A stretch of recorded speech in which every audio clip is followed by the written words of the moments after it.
ये जंग की पुकार लगती है तो चलो लड़ाई करें। एक और ने कहा, हम ताकतवर और शक्तिशाली हैं, चलो उसे अपनी ताकत दिखाएं और जंग करें। शुरा के अक्सर अरकान ने जंग के ख्यालात से इत्तेफाक किया, लेकिन एक दाना मशवर ने अचानक पूछा, खत लाने वाला कासिद कहाँ है? वही एक शख्स है जो हमें सुलेमान के असल इरादों को समझने में मदद कर सकता है। रानी बिल्किस ने जवाब दिया कि उसे नहीं पता। उसने कहा कि उसने खत अपने बिस्तर पर पाया जब वो जागी। एक मशवर ने बात जारी रखी, तो ये थोड़ी सी डरावनी बात है। मैं तजवीज़ देता हूँ कि हम इंतज़ार करें। अगर सुलेमान ऐसी अजीब और ताकतवर तरह से खत भेज सकता है बिना किसी कासिद के, तो जाने उसकी जंग में कितनी ताकत होगी। तो हमें इंतज़ार करना चाहिए और देखना चाहिए।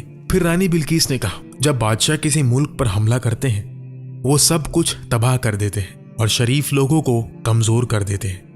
मुझे डर है कि ऐसे ही कुछ हमारे साथ हो सकता है, इसलिए मैं तजवीज़ देती हूँ कि हम कासिदों के साथ तोहफे भेजें और फिर इंतज़ार करें कि क्या जवाब मिलता है।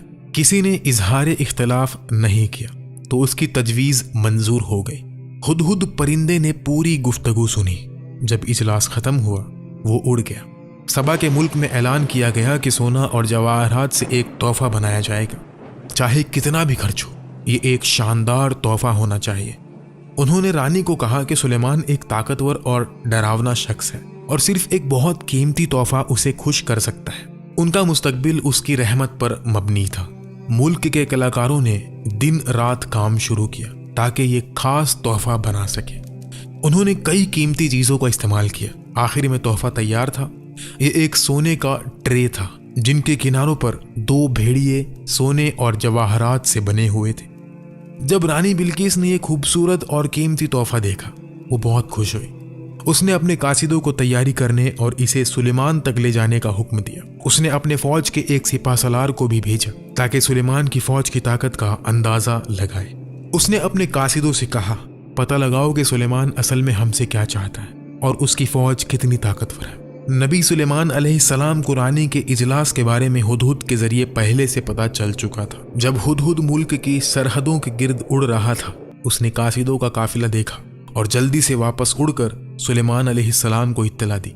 जो कुछ भी उसने सुना, उससे सुलेमान को पता चला कि रानी तोहफा भेज रही है।